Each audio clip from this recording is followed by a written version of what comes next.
బాలయ్య బాబు నటించిన సినిమాకి జాతీయ అవార్డు రావడం జరిగింది. 'భగవంత్ కేసరి' సినిమాకైతే ఉత్తమ చలనచిత్రం అవార్డు, నేషనల్ అవార్డు అయితే రావడం జరిగింది. సో మరి బాలయ్య బాబు ఫ్యాన్స్ అందరూ కూడా సోషల్ మీడియాలో జై బాలయ్య అని చెప్పేసి హ్యాష్ ట్యాగ్‌ని మాత్రం ఇప్పుడు ట్రెండ్ చేస్తూ ఉన్నారు. సో నార్మల్‌గానే బాలయ్య బాబుది ఏ సినిమా వచ్చినా కూడా ఖచ్చితంగా జై బాలయ్య, జై జై బాలయ్య అని చెప్పేసి సోషల్ మీడియా మొత్తాన్ని కూడా షేక్ చేస్తూ ఉంటారు బాలయ్య ఫ్యాన్స్ అందరూ కూడా. మరి ఇప్పుడు ఏకంగా ఆయన నటించిన సినిమాకి జాతీయ అవార్డు వచ్చిందని తెలిసినప్పటి నుంచి ఇంకా అందరికి ఫ్యాన్స్ అందరికి కూడా నిద్ర కూడా లేదని చెప్పుకోవచ్చు. సో ఎప్పుడైతే ఈ అనౌన్స్‌మెంట్ వచ్చిందో అప్పటి నుంచి బాలయ్య బాబు ఫ్యాన్స్ అందరూ కూడా సోషల్ మీడియాలో కానీ, ఆఫ్‌లైన్ అంటే వాళ్ళ ఏరియాస్‌లో కానీ బాలయ్య బాబు కటౌట్లు పెట్టేసి విపరీతంగా సెలబ్రేషన్ చేసుకుంటూ ఉన్నారు. ఎందుకంటే బాలయ్య బాబు గారి క్రేజు, ఆయనకున్నటువంటి ఫ్యాన్ ఫాలోయింగు, ఆయన డైలాగ్స్‌కి చాలామంది కూడా సెపరేట్ ఫ్యాన్ బేస్ ఉంటారు. సో మరి వాళ్ళందరూ కూడా ఇప్పుడు ఒక పండగలాగా ఈ యొక్క విశేషాన్ని అయితే షేర్ చేసుకుంటూ ఉన్నారు.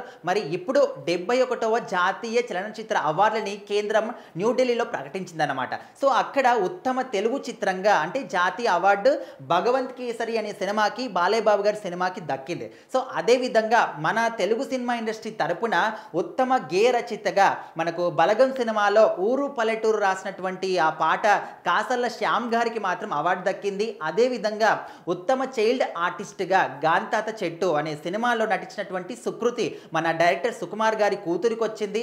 సో ఉత్తమ యాక్షన్ అంటే కొరియోగ్రఫీకి 'హనుమాన్' మూవీకి రావడం జరిగింది. సో ఈ విధంగా చాలామంది కూడా జాతీయ అవార్డులు అంటే బాలీవుడ్కే సొంతం అని చెప్పేసి అనుకుంటూ ఉంటారు. కానీ ఇప్పుడు మనం చూస్తే మన తెలుగు సినిమా సత్తా ఏంటి, మన తెలుగు సినిమా తలుచుకుంటే ఏదైనా చేయగలుగుతుందని చెప్పేసి ఇప్పుడు వస్తున్న ప్రతి ఒక్క మూవీ కూడా డెఫినెట్లీ నిరూపిస్తున్నారు. ముఖ్యంగా 'బాహుబలి' లాంటి గొప్ప సినిమాలు చేసి ఓన్లీ నేషనలే కాదు ఇంటర్నేషనల్ లెవెల్లో కూడా మంచి మంచి గుర్తింపులు సాధించి పెట్టుకున్నాం. మన తెలుగు సినిమా ఇండస్ట్రీ వాళ్ళు తలుచుకుంటే, మన డైరెక్టర్లు తలుచుకుంటే ఖచ్చితంగా మన ఒక్క గొప్పదనాన్ని ప్రపంచానికి చాటి చెప్పడంలో ముందు స్థానంలో ఉంటారు. బాలీవుడ్ కన్నా ముందు స్థానంలో ఉంటారని చెప్పేసి ఇప్పుడు అర్థమవుతుంది. సో అందరం కూడా మనకు తెలుసు ఉత్తమ నటుడిగా మన జాతీయ అవార్డు మన అల్లు అర్జున్ గారికి, పుష్పకి రావడం జరిగింది. ఆ తర్వాత ప్రతి ఒక్కరు కూడా ఇప్పుడు చాలా మటు కూడా నేషనల్ అవార్డు వస్తూ ఉన్నాయి. ఇక మీదట కూడా ఇదే విధంగా గొప్ప గొప్ప సినిమాలు తీసి ప్రతి ఒక్క కేటగిరీలో కూడా నేషనల్ అవార్డు మన తెలుగు సినిమా ఇండస్ట్రీకి వచ్చే విధంగా కూడా డైరెక్టర్లు కృషి చేస్తారని చెప్పేసి చాలామంది కూడా హ్యాపీగా ఫీల్ అవుతున్నారు.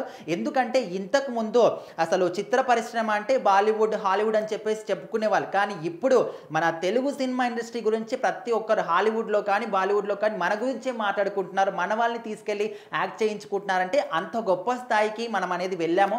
డెఫినెట్లీ బాలయ్య బాబు గారికి అయితే మంచిగా 'భగవంత్ కేసరి' ఈ సినిమాకి అయితే ఉత్తమ చలనచిత్ర అవార్డు అయితే నేషనల్ లెవెల్లో రావడం జరిగింది. సో ఖచ్చితంగా ఇదే విధంగా ముందుకు దూసుకెళ్ళి ఇంకా అవార్డులు సొంతం చేసుకోవాలని ప్రతి ఒక్క సినిమా ప్రేమికులు కూడా కోరుకుంటున్నారు.